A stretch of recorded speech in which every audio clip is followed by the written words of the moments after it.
अस्सलाम वालेकुम नाज़रीन, मैं मोहम्मद असलम हुसैन सियासत की आलमी खबरों में आप सबका इस्तकबाल करता हूँ। अमेरिकी सदर डोनाल्ड ट्रंप ने दुनिया भर में अपने एक बयान को लेकर हलचल मचा दी है। उन्होंने गाजा पर अपने जहन की बात की है। डोनाल्ड ट्रंप ने कहा कि अमेरिका गाजा का कंट्रोल संभाल लेगा। इससे कबल अमेरिकी सदर डोनाल्ड ट्रंप ने कहा था कि गाजा में फलस्तीनियों का कोई मुस्तकबिल नहीं है। उन्होंने ये सब उस वक्त कहा जब इजरायली वज़ीर-ए-आज़म नेतन्याहू इनके पास मौजूद थे। एक तरह से डोनाल्ड ट्रंप ने अमेरिका के मुस्तकबिल का लाही अमल जाहिर कर दिया। उन्होंने वाज़ेह तौर पर कहा है कि अमेरिका ईरान को भी नहीं बख्शेगा। ट्रंप के मुताबिक अगर ईरान ने हमला किया तो अमेरिका इसे तबाह कर देगा। इजरायली वज़ीर-ए-आज़म बेंजामिन नेतन्याहू के साथ मुश्तरका प्रेस कॉन्फ्रेंस के दौरान डोनाल्ड ट्रंप ने कहा अमेरिका गाजा की पट्टी का कंट्रोल संभाल लेगा और हम वहां भी काम करेंगे। साइट पर मौजूद तमाम खतरनाक बगैर फटे बमों और दीगर हथियारों को तबाह करने, जगह को बराबर करने और तबाहशुदा इमारतों से छुटकारा हासिल करने की जिम्मेदारी लेगा। जब इनसे पूछा गया कि क्या वो सिक्योरिटी बरकरार रखने के लिए अमेरिकी फौजियों को गाजा भेजने के लिए तैयार हैं, डोनाल्ड ट्रंप ने इससे इनकार नहीं किया। इसका मतलब है कि इसने इशारा दिया है कि मुस्तकबिल में गाजा में अमेरिकी फौजियों को तैनात किया जा सकता है।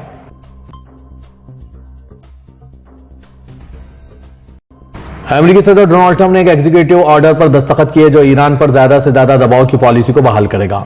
डोनाल्ड ट्रंप ने व्हाइट हाउस में दस्तखत की तकरीब में कहा है कि वो इस पर दस्तखत करने में खुश नहीं है और उम्मीद है कि इन्हें इसे इस्तेमाल नहीं करना पड़ेगा। ट्रंप ने कहा है कि हम देखेंगे कि आया हम ईरान के साथ कोई मुआहदा कर सकते हैं या नहीं। शायद ये मुमकिन हो या ना हो, इसलिए मैं इस पर दस्तखत कर रहा हूँ। मैं ये चीज़ बखुशी नहीं कर रहा, लेकिन मेरे पास ज़्यादा इंतखाब नहीं है क्योंकि हमें मजबूत और ताकतवर होना चाहिए।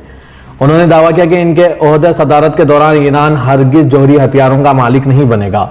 ट्रंप ने कहा कि वो देखेंगे कि आया ईरान के साथ मुआहदा मुमकिन है, लेकिन वो जो भी जरूरी होगा वो हम करेंगे। ट्रंप ने कहा कि हम ईरान या किसी और के खिलाफ सख्त नहीं होना चाहते, लेकिन ईरान कभी भी जौहरी हथियार नहीं रख सकता। डोनाल्ड ट्रंप ने एक रिपोर्टर को जवाब दिया जिसने पूछा कि क्या ईरान पासदारान इनकलाब कासिम सुलेमानी के कत्ल के लिए निशाना बनाया था और क्या वो कातिलाना हमले के बारे में फिक्रमंद थे। कहा कि उन्होंने ऐसा नहीं किया, अगर उन्होंने ऐसा किया तो ये इनके लिए एक हौलनाक बात होगी। अगर वो ऐसा करते तो तबाह हो जाते। गाजा के लोग अमेरिकी सदर की तजवीज़ को इश्तियाल अंगेज और शदीद जारहाना समझ रहे हैं। ये फलस्तीनियों के अपने वतन से सकाफती, तारीखी और जज्बाती रिश्तों को नज़रअंदाज कर रहा है। गाजा की पट्टी के फलस्तीनियों के नुक्ते नज़र से सिर्फ ज़मीन का एक टुकड़ा नहीं है, ये वो जगह है जहाँ वो कई दिहाइयों की मुश्किलात के बावजूद बसे हुए हैं और अपना काम करते हैं और अपनी जिंदगियाँ बना रहे हैं। इनके लिए अमेरिकी सदर की तरफ से किए गए कुछ तबसरे नौआबादियाती बयानिया की बाज़ गश्त करते हैं जो मुकामी लोगों को इज्जत के साथ जीने के इनके जायज़ हक़ को हासिल किए बगैर बेघर करना चाहते हैं। फलस्तीनियों के लिए ये इजरायली मफादात को तरजीह देने की देरीना अमेरिकी पॉलिसी का हिस्सा है। के शहरियों का कहना है कि इन्हें यकीन है कि सदर ट्रंप न सिर्फ गाजा बल्कि पूरे खित्ते में इजरायली सियासी और फौजी स्कीमों की कोशिशों को तेज करने की कोशिश कर रहे हैं। यहाँ के लोग कह रहे हैं कि अगर ये कदम सरकारी तौर पर ज़मीनी सतह पर उठाया जाएगा तो इससे पूरे फलस्तीनी इलाकों की शक्ल बदल जाएगी। वो बेघर होने के बजाय यहाँ मरने को तरजीह देंगे। इस तरह के बयानात इन शहरियों पर मजीद नफ्सियाती असरात मरतब कर सकते हैं जो अब इस तबाही के दौरान बुनियादी अशिया की तलाश और निमटने के तरीक़ेकार पर तवज्जो मरकूज कर रहे हैं। फलस्तीन लिबरेशन ऑर्गेनाइजेशन की एग्जीक्यूटिव कमेटी के सेक्रेटरी हुसैन शेख का कहना है कि दो रियासती हल बैनुल-अक़वामी कानूनी जवाज और बैनुल-अक़वामी कानून के मुताबिक सलामती, इस्तेहकाम और अमन की जमानत है। ये फलस्तीनी अवाम को इनके वतन से बेघर करने के तमाम मुतालबात को मुस्तरद करने की तस्दीक करता है। उन्होंने कहा कि हम यहीं पैदा हुए हैं और यहीं रहेंगे और यहीं पर मरेंगे। हम डोनाल्ड ट्रंप के मुतालबात को कबूल नहीं करेंगे। उन्होंने कहा कि हम इन मुस्तक़िलात के लिए अरब पोजीशन को सराहते हैं। फलस्तीन लिबरेशन ऑर्गेनाइजेशन के एग्जीक्यूटिव कमेटी के सेक्रेटरी हुसैन शेख ने सोशल मीडिया प्लेटफॉर्म एक्स पर यह तहरीर किया। इजराइल के पब्लिक ब्रॉडकास्टर कान के वजीर ज़ैफ एल्कन के हवाले से कहा गया है कि इन्हें यकीन है कि अगर गाजा से फलस्तीनियों को दुनिया में किसी और जगह पर बहाली का मुनासिब मंसूबा पेश किया गया तो वो नकल मकानी पर राजी हो जाएंगे। यहाँ मजदूरी की काफ़ी मांग है। एल्कन ने मजीद इशारा करते हुए कहा कि फलस्तीनियों को इनकलाब से बाहर मुलाजमत के बेहतर मौके मैसर होंगे। जैसा कि इत्तला दी है कि मिस्र और उर्दन ने 12 ट्रंप के गाजा से फलस्तीनियों को ले जाने के मुतालबात को मुस्तरद किया गया है कि वो बेघर होने में ताउन नहीं करेंगे। ताहम एल्कन ने मशवरा दिया कि अमेरिका अपने असर और रसूख का इस्तेमाल करते हुए अरब रियासतों को अपने मंसूबे पर अमल करने के लिए मजबूत करें। लबनान में हिजबुल्लाह के साथ इसराइल के तनाज़े के बाद शुमाली इसराइल की बहाली और तामीर नौ के इंचार्ज एल्कन ने कहा अमेरिका को उर्दन और मिस्र पर मजबूत दबाव डालना चाहिए।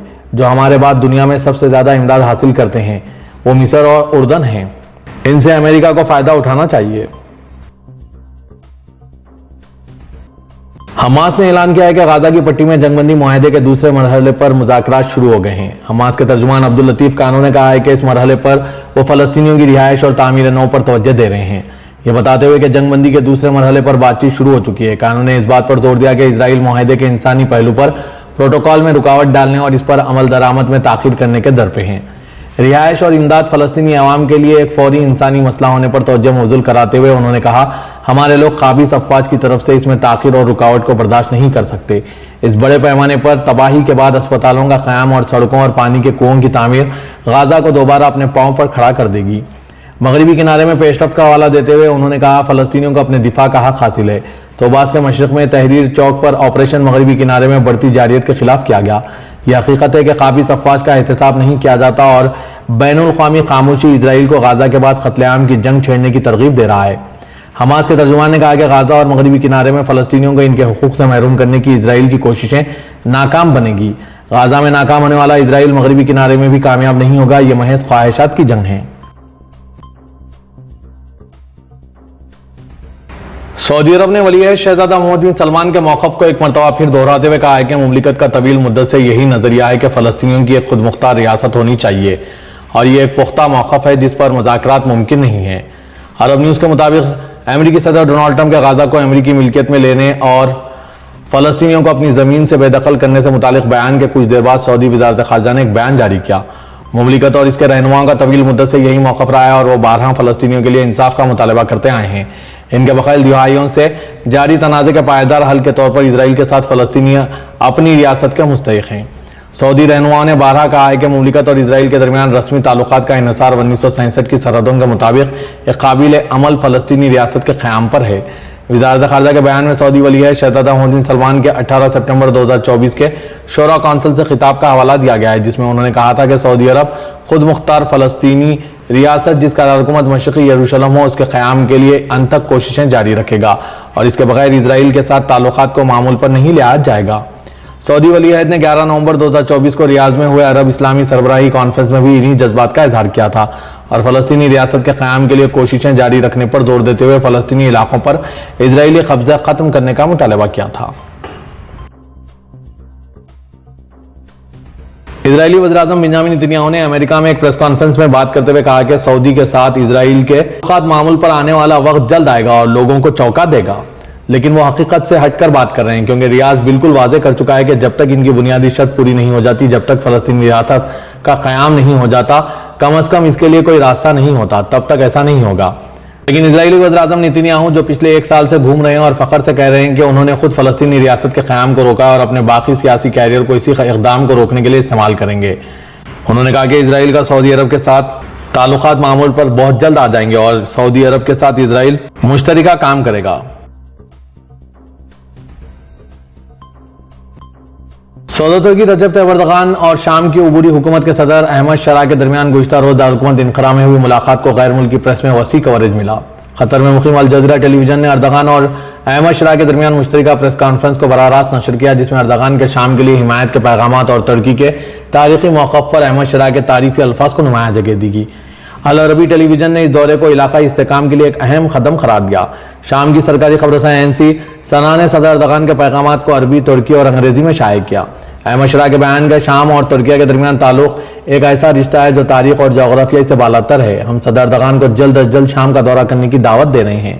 اس کو مختلف میڈیا نے قابل ذکر پا کر اپنے ناظرین تک پہنچایا۔ امریکی واشنگٹن پوسٹ نے اس ملاقات کو اہم اتحادیوں کی میٹنگ قرار دیا۔ پاکستان کے وزیراعظم شہباز شریف نے کہا ہے کہ سعودی فنڈ برائے ترقی نے صوبہ خیبر پختونخوا میں کنگ سلمان اسپتال کی تعمیر کے لیے $4 کروڑ کی گرانٹ کی منظوری دے دی ہے۔